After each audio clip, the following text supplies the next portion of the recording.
नमस्कार, स्वागत है आप सभी का। मैं हूं आपके साथ कुमार कुणाल धीरज। प्रधानमंत्री नरेंद्र मोदी आज काशी के दौरे पर हैं।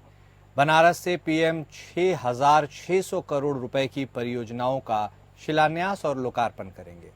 इनमें पूर्वांचल के खेल प्रेमियों के लिए सिगड़ा स्थित डॉक्टर संपूर्णानंद स्टेडियम में national centre of excellence, 90 crore की लागत से बने शंकर नेत्र अस्पताल का लोकार्पण और बाबतपुर एयरपोर्ट के विस्तारीकरण के तहत न्यू टर्मिनल भवन का शिलान्यास प्रमुख है। प्रधानमंत्री वर्चुअली बागडोगरा, दरभंगा और आगरा एयरपोर्ट में नए सिविल इनक्लेव निर्माण का भी शिलान्यास करेंगे। वहीं रीवा और मां महामाया एयरपोर्ट, अंबिकापुर पर बने नए टर्मिनल भवन तथा सरसावा एयरपोर्ट में सिविल इनक्लेव निर्माण परियोजना का लोकार्पण करेंगे। पीएम के स्वागत की भी जबरदस्त तैयारी है। यात्रा मार्ग की सड़कों और प्रमुख चौराहों को पार्टी के झंडों से सजाया गया है। प्रधानमंत्री की अगवानी सीएम योगी आदित्यनाथ और राज्यपाल आनंदीबेन पटेल करेंगी। पीएम सबसे पहले शंकर नेत्र अस्पताल पहुंचकर उसका शुभारंभ करेंगे और यहीं पर कांची कामकोटी पीठाधीश्वर जगत गुरु विजयेंद्र सरस्वती से आशीर्वाद लेंगे। इसके बाद रोड शो करते हुए शहर में आकर काशीवासियों के बीच होंगे।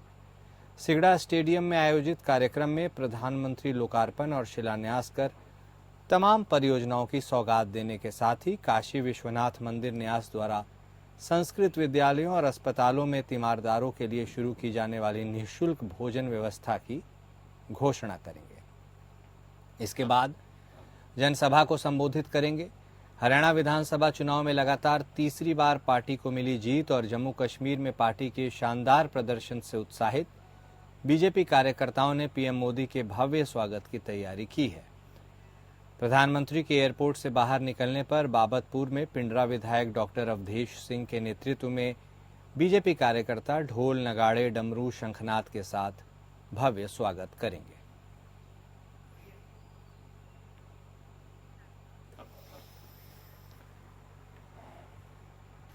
मुख्यमंत्री भजनलाल शर्मा ने लंदन में राइजिंग राजस्थान टूरिज्म समिट के दौरान राज्य की विरासत, वन्यजीव पर्यटन में निवेश का आह्वान उन्होंने किया। ब्रिटिश फिल्म निर्माताओं से राजस्थान में शूटिंग की भी अपील की। मैनचेस्टर विश्वविद्यालय और अरोरा एनर्जी के अधिकारियों ने मुख्यमंत्री से मुलाकात की। राजस्थान में सहयोग और कारोबार स्थापित करने पर चर्चा हुई। ब्रिटेन की यात्रा के आखिरी दिन मुख्यमंत्री भजनलाल शर्मा ने प्राकृतिक संसाधन समूह वेदांता ग्रुप के चेयरमैन अनिल अग्रवाल से लंदन में मुलाकात की और उन्हें राजस्थान की प्रगति में भागीदार बनने के लिए आमंत्रित किया। इस बैठक के दौरान उप मुख्यमंत्री दिया कुमारी और राजस्थान सरकार के प्रतिनिधिमंडल के अन्य सदस्य मौजूद थे।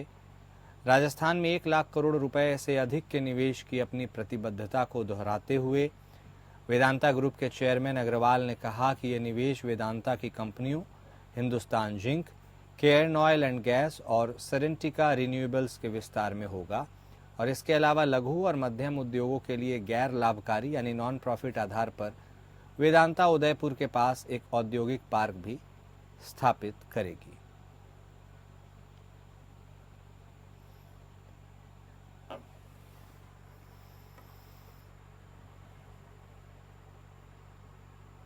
शपथ ग्रहण के बाद से ही एक्शन मोड में अब हरियाणा के मुख्यमंत्री नायब सिंह सैनी दिखाई दे रहे हैं। उन्होंने संत कबीर कुटीर में स्थानीय निकाय और पंचायती विभाग के अधिकारियों के साथ एक बैठक की। इस दौरान पंचायत विभागों के कार्यों की समीक्षा हुई। रुके हुए विकास कार्यों में तेजी लाने के भी सीएम ने निर्देश दिए। 22 अक्टूबर से नगर निकायों में समाधान शिविर शुरू करने के मुख्यमंत्री ने आदेश दिए। अब 9 बजे से 11 बजे तक सभी अधिकारी कार्यालय में बैठकर आमजन की समस्याओं का समाधान करेंगे। चंडीगढ़ में 24 अक्टूबर को सभी नगर निगम आयुक्तों की एक बैठक भी होगी।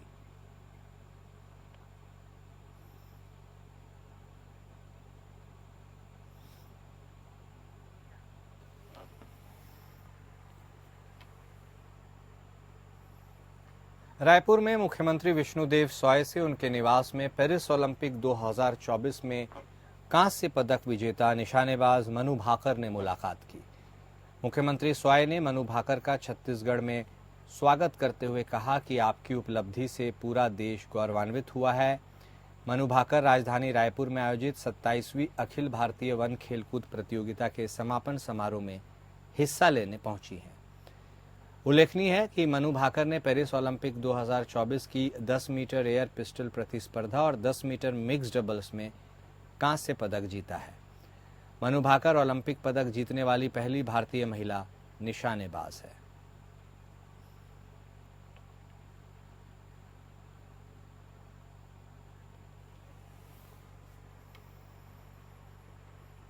उत्तर प्रदेश की 9 विधानसभा सीटों के लिए होने वाले उपचुनावों की तैयारियों को लेकर सीएम योगी ने अपने आवास पर मंत्रियों के साथ 3 घंटे से भी अधिक समय तक मंथन किया। बैठक में सीएम ने सभी मंत्रियों के साथ ही पदाधिकारियों को भी हर हाल में सभी सीटें जीतने का काम देते हुए प्रभार वाली सीटों की जिम्मेदारी तय की। उन्होंने बूथ स्तर तक चुनाव प्रबंधन को और मजबूत करने के साथ ही चौपालों के माध्यम से जनता से सीधा संवाद कर उनकी समस्याओं का समाधान कराने के निर्देश दिए। सीएम ने मंत्रियों को बूथ स्तर तक के संगठन का काम देख रहे पदाधिकारियों से फीडबैक लेकर बेहतर तालमेल के साथ काम करने को कहा है। सीएम ने यह भी कहा कि अब समय नहीं है, सभी मंत्री अपने अपने प्रभार वाले सीटों पर ही अधिक समय दें, जनता से सीधा संवाद करें, उनकी समस्याओं को सुनकर उसका समाधान कराएं। मंत्रियों और पदाधिकारियों को सीएम ने जिम्मेदारी निभाने में किसी भी स्तर पर कमी न रहने की सलाह दी। उन्होंने कहा, उपचुनाव जीतना सिर्फ चुनावी सफलता नहीं बल्कि जनता के विश्वास की जीत होगी। बैठक में उप मुख्यमंत्री केशव मौर्य मौजूद नहीं थे, जबकि दूसरे डिप्टी सीएम ब्रजेश पाठक, मंत्री सुरेश खन्ना, सूर्य प्रताप शाही, स्वतंत्र देव सिंह समेत सभी मंत्री, बीजेपी के प्रदेश अध्यक्ष भूपेंद्र चौधरी और संगठन महामंत्री धर्मपाल मौजूद रहे।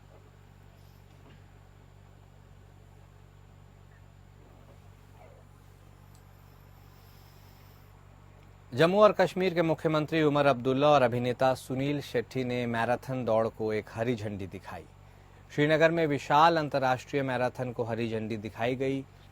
मुख्यमंत्री उमर अब्दुल्ला ने कुछ समय तक एथलीटों के साथ दौड़ भी लगाई। इस दौरान उनके सुरक्षाकर्मी भी उनके साथ साथ दौड़ते हुए नजर आए। अधिकारियों ने बताया कि पहली बार कश्मीर में मेगा इंटरनेशनल मैराथन का आयोजन हुआ है। इसमें 59 विदेशी अंतर्राष्ट्रीय एथलीटों सहित 2000 एथलीट हिस्सा ले रहे हैं।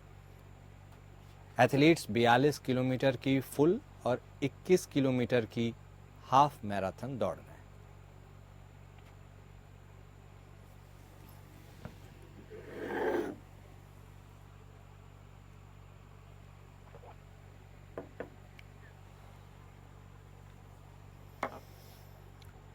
वहीं छत्तीसगढ़ राज्य की एकमात्र सीट जिसमें उपचुनाव होने वाला है यानी रायपुर दक्षिण, इसे बेहद महत्वपूर्ण सीट माना जाता है। 8 बार के विधायक और पूर्व मंत्री बृजमोहन अग्रवाल के सांसद बनने के बाद इस सीट पर 13 तारीख को चुनाव है। भारतीय जनता पार्टी ने अपने प्रत्याशी के नाम की घोषणा कर दी है। बीजेपी के वरिष्ठ नेता सुनील सोनी को इस सीट के लिए प्रत्याशी बनाया गया है। रायपुर शहर में 2 बार के महापौर पूर्व सांसद सुनील सोनी पर बीजेपी ने विश्वास जताया है। रायपुर के सांसद बृजमोहन अग्रवाल, जिन्होंने अपने लोगों और दक्षिण विधानसभा में 8 बार के विधायक रहे हैं, उन्होंने इस क्षेत्र का प्रतिनिधित्व किया है। पत्रकारों से उन्होंने बातचीत की और उन्होंने कहा कि सुनील सोनी रायपुर के जाने पहचाने नाम हैं, 2 बार महापौर रह चुके हैं और रायपुर में विकास की गंगा भी है। उन्होंने रायपुर दक्षिण की जनता से निवेदन किया है कि वह सुनील सोनी को भारी मतों से जिताए।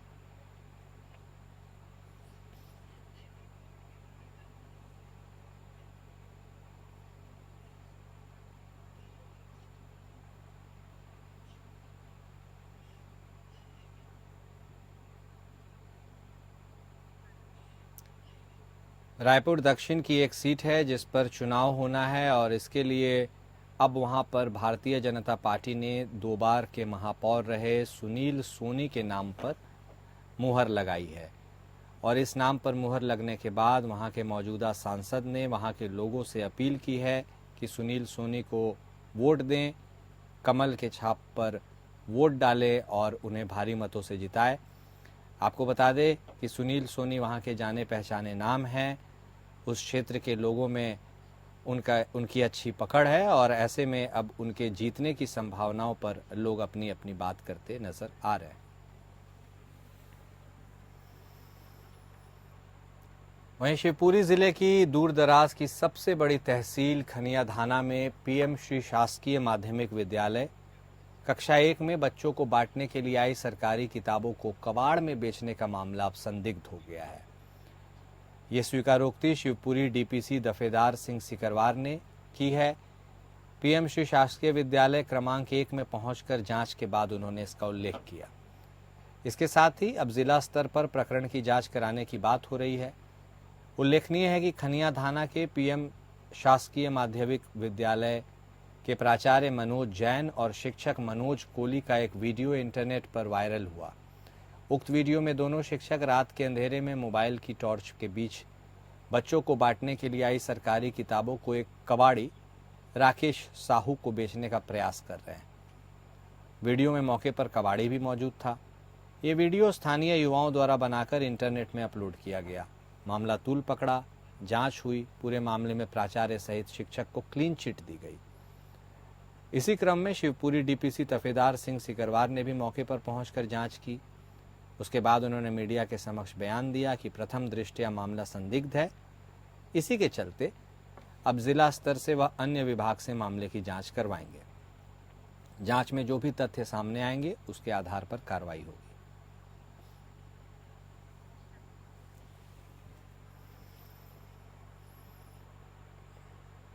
इलाहाबाद हाईकोर्ट ने सोनभद्र के रॉबर्ट्सगंज लोकसभा क्षेत्र से सांसद छोटेलाल खरवार के पक्ष में जारी अनुसूचित जाति प्रमाण पत्र निरस्त करने की मांग में दाखिल याचिका पर हस्तक्षेप करने से इनकार कर दिया।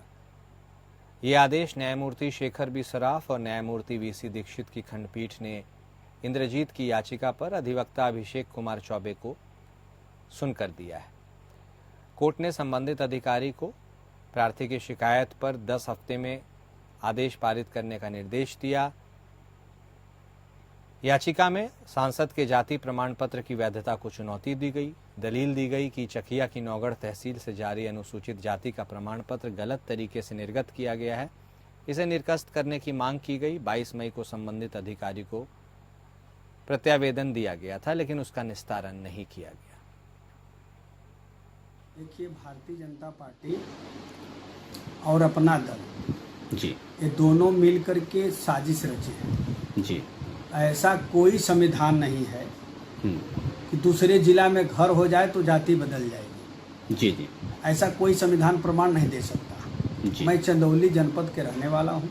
1359 फसली, बाप दादे की संपत्ति, कुटुंब रजिस्टर और कई जाति प्रमाण पत्र अनुसूचित जाति का बना हुआ है और वही एसडीएम डीएम बना कर दिए हैं। तो वहाँ आया है तो अच्छी बात है।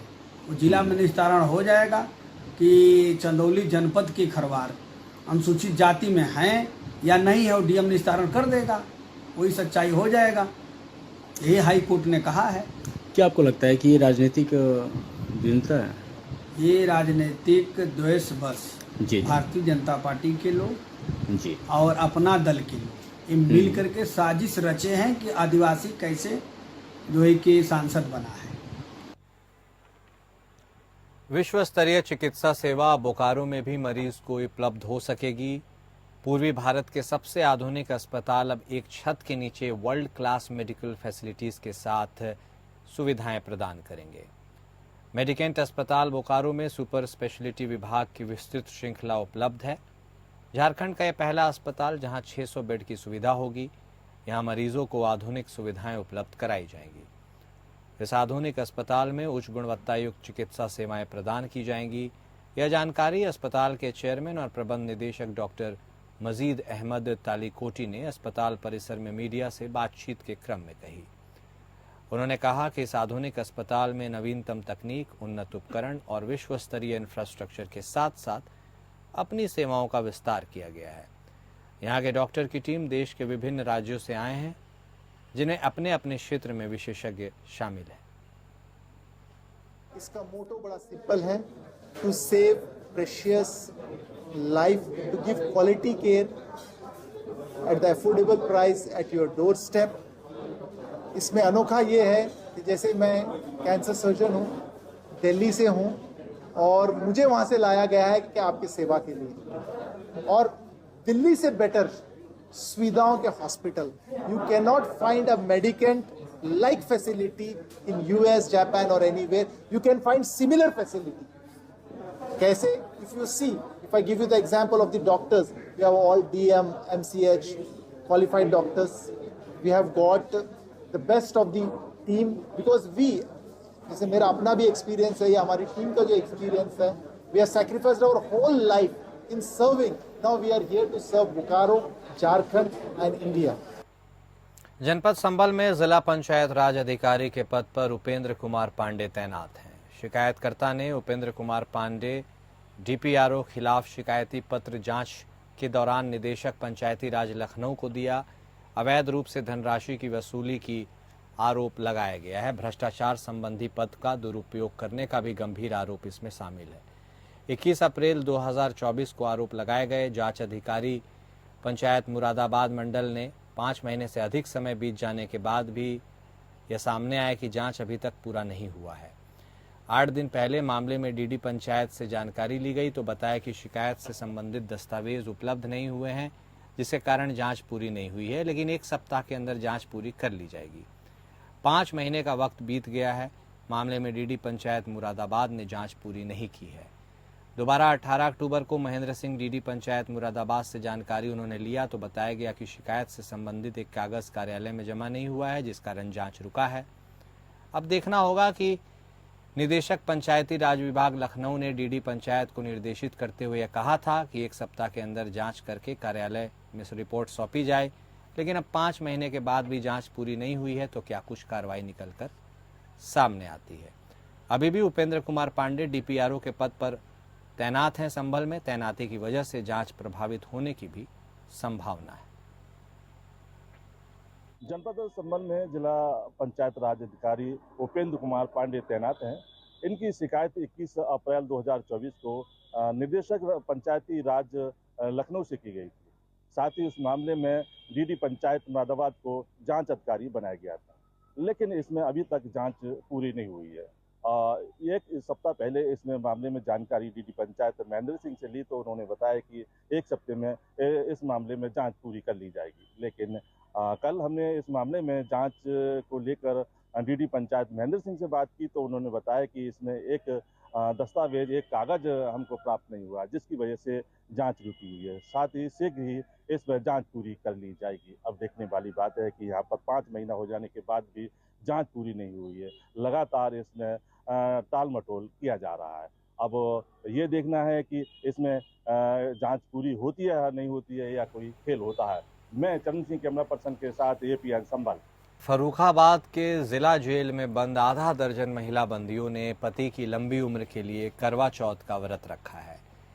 जेल अधीक्षक भीमसेन मुकुंद ने कहा कि जेल में बंद महिलाओं का हिंदू रीति रिवाज से व्रत तोड़वाया जाएगा। जेल अधीक्षक ने बताया कि जेल में 29 महिला कैदी बंद है, जिनमें से आधा दर्जन महिलाओं ने व्रत रखा है। जिन महिलाओं के पति भी जेल में बंद हैं, चंद्र दर्शन के बाद उनके पतियों के दर्शन कराकर व्रत तोड़वाया जाएगा। जेल प्रशासन ने महिलाओं को असुहागिन से संबंधित सभी वस्तुओं को उपलब्ध करा दिया है। महिलाओं को करवा चौथ के व्रत के तहत करवा, चिवड़ा, मिठाई, कड़ी, चावल सब वस्तुओं को जेल प्रशासन की तरफ से मुहैया कराया गया है। महिला बंदी जितनी भी करवा चौथ का व्रत हैं, उनको चांद दर्शन के साथ साथ उनके पति के भी दर्शन कराए जाएंगे। जैसे सामान्य जनमानस में व्रत खोला जाता है, वैसा कारागार के अंदर भी खोला जाएगा। उसके लिए अलग से व्यवस्था कराई जाएगी। स्टाफ के लोग सब मौजूद रहेंगे। उनकी मौजूदगी में अंदर एक पीपल का वृक्ष है, बट वृक्ष है, वहीं पर जो है व्रत पूर्व की भांति जो है पिछले साल भी इसी तरह खुलवाया था और इस बार भी जो है इसी तरह व्रत। प्रशासन की तरफ से क्या है इनके लिए? प्रशासन की तरफ से उनको सुहाग का जितना सामान होता है, बिंदी, चूड़ी, मेहंदी वगैरह जो भी होती हैं सुहाग से संबंधित चीज़ें, वो सब दिला दी। फर्रुखाबाद के थाना जहानगंज क्षेत्र के मझगामा में जमीन विवाद में 2 पक्षों में जमकर मारपीट हुई। इस दौरान कई राउंड फायरिंग हुई। इस मारपीट में आधा दर्जन महिलाएं सहित कई लोग घायल हुए हैं। दरअसल पीड़ित पक्ष वाले अपने खेत में काम कर रहे थे। दोनों पक्षों में मेड़ काटने को लेकर कहासुनी होने लगी, फिर यह मारपीट में बदल गई। दोनों पक्ष जमकर लाठी डंडे चलाए। दोनों पक्षों की ओर से ताबड़तोड़ फायरिंग भी हुई। सभी घायलों को सीएचसी में भर्ती कराया गया। एक महिला सहित 2 लोगों की हालत गंभीर है। पुलिस मामले की जांच में जुट गई है।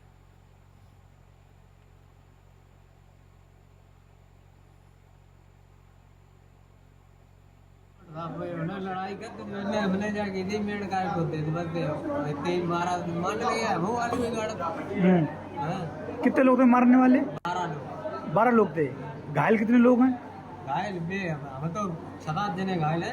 हम 5-7 जने। क्या उन गोली वोली भी चली थी क्या? गोली दुनाला वीडियो है। वीडियो भी है? हाँ वीडियो गोली लगी है।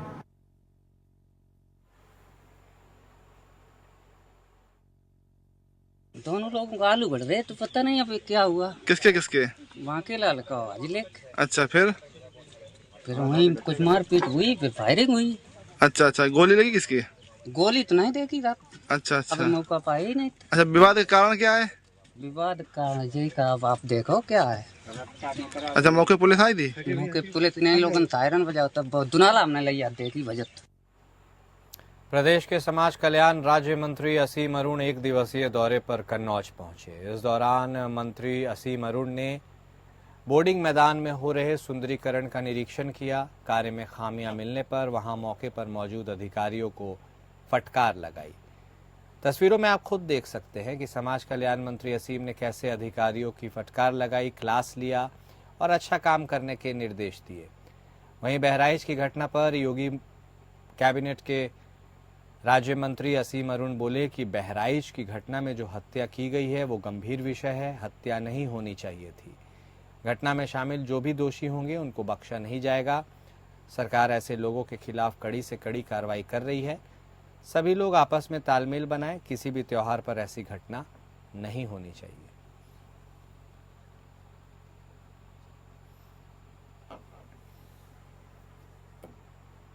मुख्यमंत्री भजनलाल शर्मा की पहल और चिकित्सा मंत्री गजेंद्र सिंह खींवसर के निर्देश पर प्रदेश में आमजन को शुद्ध खाद्य सामग्री उपलब्ध करवाने के लिए शुद्ध आहार मिलावट पर वार अभियान चलाया जा रहा है।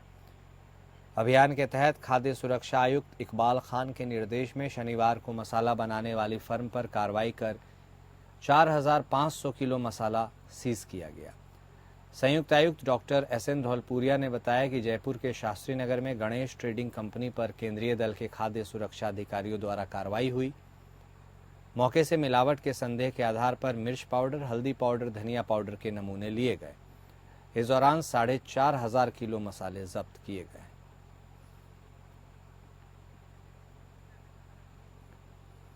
तो शुद्ध आहार मिलावट पर वार नामक अभियान एक चल रहा है राजस्थान में, और उसी के तहत जयपुर में गणेश ट्रेडिंग नामक एक कंपनी पर छापेमारी की गई। छापेमारी में मसालों में मिलावट होने की वजह से वहां के सैंपल्स को सीज किया गया और उसी आधार पर तकरीबन 4500 किलो मसाला सीज किया गया है। आमजनों तक शुद्ध मसाला पहुंचे, खाद्य पदार्थों में मिलावट ना हो, इसके लिए काफ़ी तेज़ी से यह अभियान चलाया जा रहा है और इसी बाबत जयपुर राजस्थान में यह कार्रवाई की गई है। 4500 किलो के मसाले जब्त किए गए, जिसमें मिर्च पाउडर, हल्दी पाउडर और धनिया पाउडर शामिल है।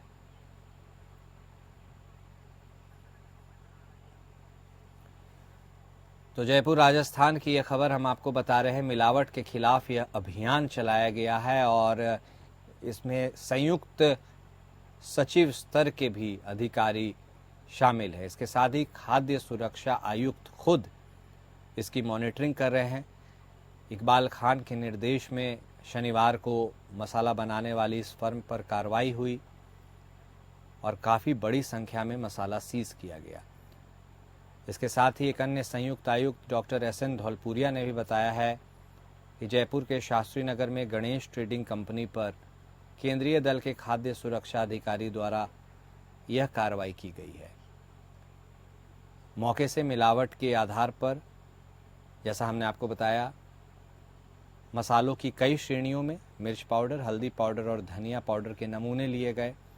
इसके बाद गुणवत्ता परीक्षण के दौरान पाया गया कि इसमें और त्रुटि हो सकती है और फिर 4,500 किलो मसालों को जब्त किया गया।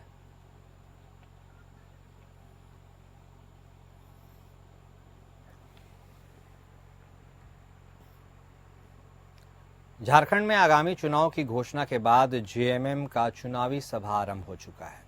आपको बता दें कि गांडे विधायक कल्पना सोरेन का आगमन डुमरी विधानसभा के चपरी में हुआ, उनका स्वागत किया गया। इसके बाद नवाडीह के विनोद बिहारी चौक में माल्यार्पण कर विधायक कल्पना सोरेन ने डुमरी विधानसभा अंतर्गत पारगो तिलैया से सभा को संबोधित किया। सभा में मुख्य रूप से मंत्री बेबी देवी और उनके पुत्र राजू महतो उपस्थित रहे।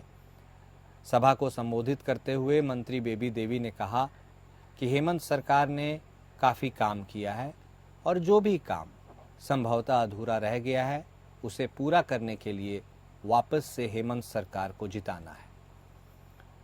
इसके साथ ही उन्होंने कहा कि दिसंबर तक मैया सम्मान योजना का 1,000 रुपये प्रतिमाह से बढ़ाकर उसे 2,500 रुपये प्रतिमाह कर दिया जाएगा। उनके साथ साथ गांडे विधायक कल्पना सोरेन ने झारखंड के वीर शहीद आंदोलनकारियों को सम्मान देते हुए कहा कि जौहार झारखंडियत की पहचान है। बीजेपी पर निशाना साधते हुए कहा कि चुनावी सभा के माध्यम से बहुत से लोग बाहर से आएंगे और सब बड़ी बड़ी बातें करेंगे। पूर्व में विपक्ष डबल इंजन की सरकार के साथ झारखंड में स्कूलों को बंद करने का काम किया है।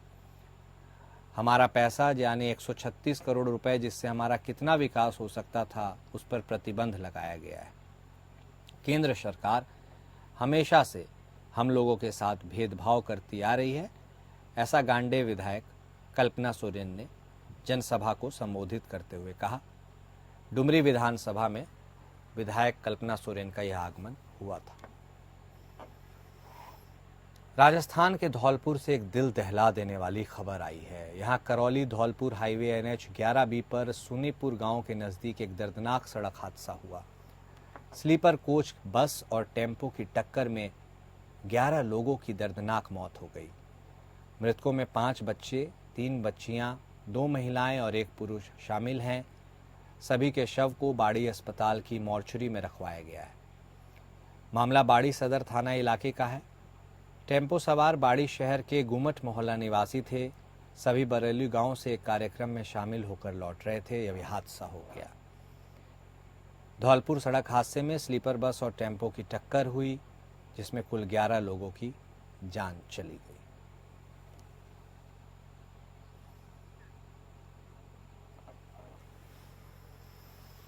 अमेठी के कमरौली थाना क्षेत्र के कठौरा में पुलिस की गौ तस्कर से मुठभेड़ हो गई है। मुठभेड़ में गोली लगने से गौ तस्कर घायल हो गया।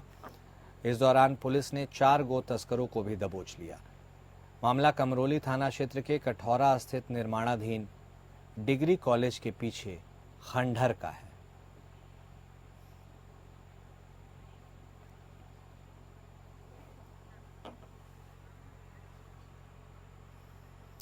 बॉलीवुड अभिनेता रजा मुराद उत्तर प्रदेश के जनपद रामपुर के रहने वाले हैं, लिहाजा वो अपने गृह जनपद पहुंचे, जहां पर मीडिया से रूबरू होकर लॉरेंस गैंग के द्वारा अभिनेता सलमान खान को मिल रही धमकी पर उन्होंने एक अहम बात कही है। उन्होंने अपने आप को राजनीति में नहीं आने की बात भी एक बार फिर से दोहराई है। रामपुर स्थित कलेक्ट्रेट में सपा नेता आजम खान की पेशी थी, जिसको लेकर चप्पे चप्पे पर पुलिस बल तैनात था। तभी इसी दौरान वहां अभिनेता रजा मुराद की एंट्री हो जाती है। उनकी मौजूदगी अपने बीच देखकर लोग काफी उत्साहित नजर आते हैं। इस दौरान मीडिया से रूबरू होने के बाद रजा मुराद ने बेबाकी से लॉरेंस बिश्नोई गैंग के मुद्दे पर अपनी बात रखी। सलमान खान को मिल रही धमकी पर उन्होंने इसे गंभीरता से लेने की बात कही है। बहराइच कांड और बाबा सिद्दीकी की हत्या पर भी उन्होंने अपनी बात रखा।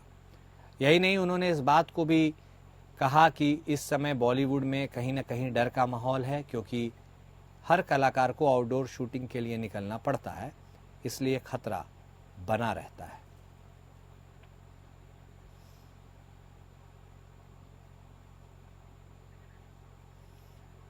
तो सलमान खान को मिल रही धमकी और नेता बाबा सिद्दीकी की हत्या के ऊपर भी प्रसिद्ध अभिनेता रजा मुराद ने अपनी बात को रखी। रामपुर के रहने वाले हैं और रामपुर के लोगों ने उन्हें देखा और काफ़ी खुश हुए। आजम खान की पेशी भी थी और इसी दौरान वहां पर अचानक से रजा मुराद पहुंचते हैं।